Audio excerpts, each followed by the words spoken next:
आप संस्कारी बहू हैं तो मैं आपको जय श्री कृष्ण, नमस्कार, प्रणाम कहूंगी। आइए प्लीज।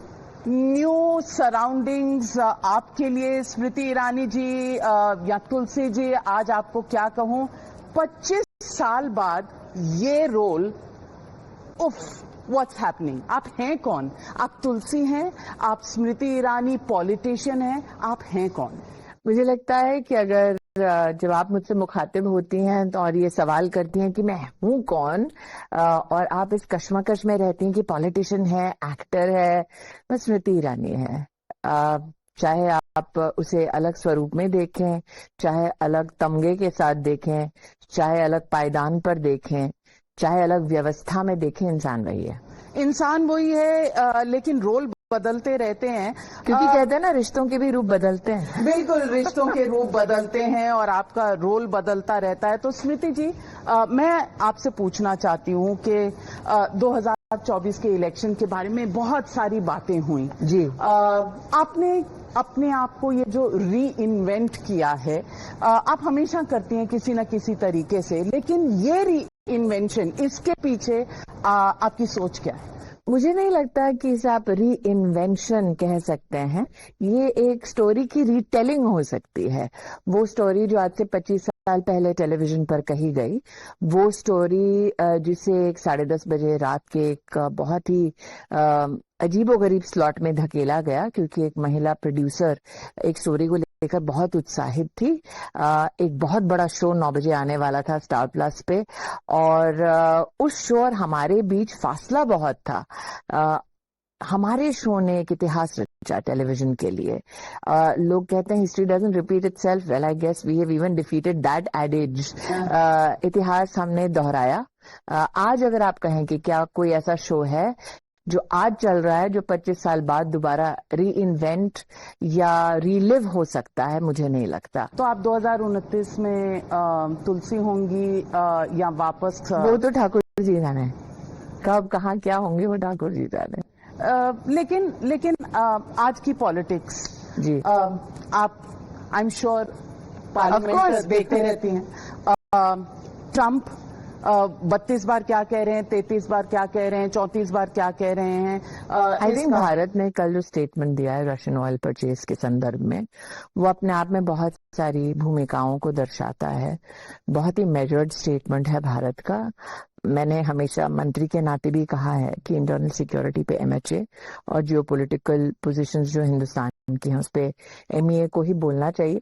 लेकिन नागरिक के नाते मुझे लगता है, आप अगर कहते हैं कि आप चौथी सबसे बड़ी अर्थव्यवस्था बन चुके हैं, आपके देश के प्रधानमंत्री बार बार इस बात का उल्लेख करते हैं कि हम तीसरी, दूसरी, पहली पायदान तक पहुंचना चाहते हैं, तो ये स्वाभाविक है कि जियोपॉलिटिकली अब आपको एक नए दृष्टिकोण से देखा जाए।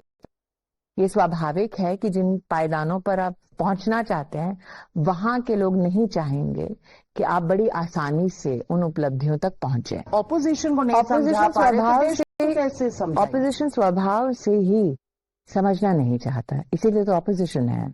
अगर आपकी अपेक्षा है कि सरकार कोई तथ्य को प्रस्तुत करेगी और ऑपोजिशन उसको स्वीकार करके शांत हो जाएगा, तो वो ऑपोजिशन नहीं है ना। ऑपोजिशन ने एक स्वभाव बना लिया है कि सरकार कुछ भी करे, सरकार कुछ भी कहे, उनको नकारना है। जहां तक कि देश का सवाल है, मुझे लगता है देश कन्विंस है, तभी तो बार बार मोदी को प्रधानमंत्री बना रहा है। लेकिन राहुल गांधी कहते हैं उनके पास एक एटम बॉम्ब है। वो तो कब से एटम बॉम्ब लेकर घूम रहे हैं, फट नहीं रहा है ना। फट रहा है कहाँ? 2024 में वो मेजॉरिटी। प्रधानमंत्री कौन है? फटा होता प्रधानमंत्री कोई और होता ना। कल कोर्ट और कैन यू इमेजिन कि बार बार आपसे कह रहे हैं मैं विस्फोट कर दूंगा, कंस्ट्रक्टिव कुछ नहीं कह रहे। क्या आपकी नेगेटिव पॉलिटिक्स एक दशक, ऑलमोस्ट 1.5 दशक, जब आपको फलस्वरूप राष्ट्र को कुछ दे नहीं रही है, तो आप मुझे आज 1 दशक बाद भी उनके उसी स्वभाव के बारे में सवाल कर रहे हैं? आपका सवाल नहीं बदला क्योंकि उनका स्वभाव नहीं बदला है। आपका आउटलुक बदला है? मेरा आउटलुक कैसे बदलेगा जब आउटकम नहीं बदल रहा? तो अगर मैं आपसे पूछूं, राहुल गांधी तो आपके दिमाग में क्या आता है? कुछ नहीं। कुछ नहीं कैसे हो सकता है? कैसे आए? आप मुझे कोई ठोस मुद्दा दीजिए ना जिस बट पर व्हाट उनका डज राहुल कोई। Gandhi stand for? For me, opposition, mindlessly, mindless opposition. because there is nothing of substance that is being brought that will help a political dialogue more fruitful in Parliament. So, if I mention the word Trump, what comes to your mind? Well, for you to presume that the President of the United States of America is to be limited to a one-word description would be to deny the reality of geopolitics today. We are not living in a silo. We are living as a part of a larger geopolitical narrative where the US is in heavy debt, where the US is reimagining its own trade policy, where the US is reimagining its own geopolitical purpose, where the European Union vis-a-vis the US, where the Russia-Ukraine conflict vis-a-vis how it was played out when the presidency began as compared to where it stands today. It evolves every second day. But where does this leave India? The daily It leaves India in safe hands of Narendra Modi. Please be assured of it. What do you This think? is not a prime minister who is in some way dented by daily proclamations. This is a very, very experienced statesperson, a very, very experienced administrator, politician, who knows exactly what the country needs. Operation Sindoor. A huge success.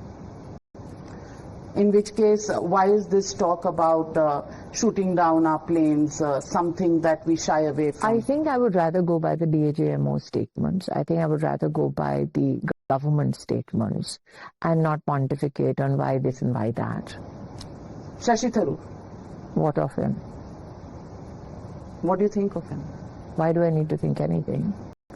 Why He's a does friend not- of the BJP in recent times. Is he going to join the BJP? Do you know how many friends BJP has? And the fact that he was not allowed to speak in That Parliament. is for the Congress to opine on. That's not my issue. That's not my party. Saffron terror. Saffron and terror never go together. I think the courts now have opined on it as well. You have yourself reported on your channel as to how there was this insistence by the UPA to ensure that saffron as a way of life, Hinduism as a way of life, as a way of religion, spirituality is besmirched.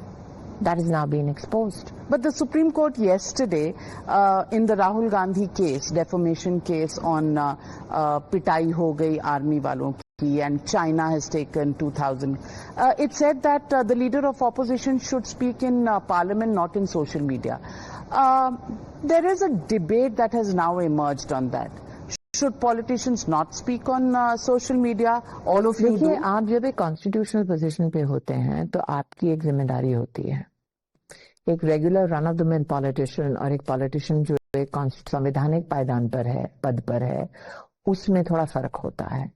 क्योंकि आपकी opinion तब आप तक सीमित नहीं रहती. आपकी opinion या आपका रिफ्लेक्शन फिर भारत की ओपिनियन, भारत का रिफ्लेक्शन, भारत में भारत के लोग भारत के बारे में क्या चर्चाएं कर रहे हैं इंटरनेशनली, फिर उसे एक इंस्ट्रूमेंट के नाते इस्तेमाल किया जाता है. और लीडर ऑफ ऑपोजिशन एक बहुत सम्मानित पदवी है. तो अगर भारत के लीडर ऑफ ऑपोजिशन ने भारत की सेना का इस प्रकार से उपहास किया है या इस प्रकार से बहुत ही निम्न स्तर के शब्दों का इस्तेमाल किया है, तो लिटरली वो एक औजार बन जाता है, वो एक शस्त्र बन जाता है दुश्मन के हाथों में. कहीं थोड़ा सा तो बुरा लगता होगा कि मैं चुनाव हारी और मुझे वापस उस बैटल ग्राउंड में जाना है और जीतना है. हर किसी को लगता है कि हार के जीतना है. मुझे हार के जीतना, जीत के हारना जिंदगी में क्या सिर्फ वो मायने रखता है या जज्बा मायने रखता है जिसकी वजह से हार और जीत का फर्क नहीं पड़ता. तो आप क्या संत स्मृति ईरानी हो गई हैं? स्मृति में बहुत प्रैग्मेटिक स्मृति ईरानी. मैंने कहा ना, मैं 2004 में भी तो हारी थी. अगर तब भी बात और थी, तब आपने कभी बात? ये लाइमलाइट, पॉलिटिकल लाइमलाइट नहीं देखी थी. आज आपने देखी है, महसूस की है, दुनिया ने आपको उस रोल में देखा. देखिए क्या है पॉलिटिकल लाइमलाइट, आप बताइए. मैं आज इसका ब्रेकडाउन करती हूँ. क्या है political line? Being a minister, being a policy maker, being part of the highest decision making. What is Modi democratized? So my God, what has my party democratized? If I have an opinion on a policy, if I have an opinion on a law, if I have an opinion on a public program of the Prime Minister, I can talk to my leadership and give my sujhav. My sujhavs get accepted because they steep from experience, administratively, politically. तो ऐसा नहीं है कि मैं कहीं बैठ के कमरे में विलाप कर रही हूँ और मेरा लीडरशिप सुन नहीं रहा. आप शब्दों के तार बहुत अच्छे बनाती हैं. आप दिलों के तार भी अच्छे से जोड़ती हैं. मैं आ ही रही थी उस पे. आप शब्दों के तार अच्छे बनाती हैं. आपके जो शब्द हैं वो जैसे पर्ल्स होते हैं जिन्हें आप पिरोती हैं और लोगों के सामने रखती हैं. मास्टर कम्युनिकेटर आप हैं. शायद इसलिए मीडिया में इतनी सक्सेसफुल हैं. चाहे 25 साल पहले हों या इस वक्त हों, you've only grown in terms of your communication skills. लोग आपको इस रूप में दोबारा देख रहे हैं, एक्सेप्ट कर रहे हैं और बहुत सी मोहब्बत दे रहे हैं. शायद you're the chosen one, you're the blessed one, but we are still waiting for you to be back. Mumbai cannot be your playground forever. Delhi is waiting, Parliament is waiting. Hope to see you there soon. आप आएंगी तो क्या कहते हैं, थोड़ा सा वो मिर्च मसाला शायद और आएगा. Well, I'm glad, I'm very, very blessed that you hope to see me roar in Parliament. That wish in itself is a great blessing. Jai Shri Krishna. Jai Shri Krishna, and thank you very much, and many congratulations on your new avatar, Smriti Irani urf Tulsi. Thank you.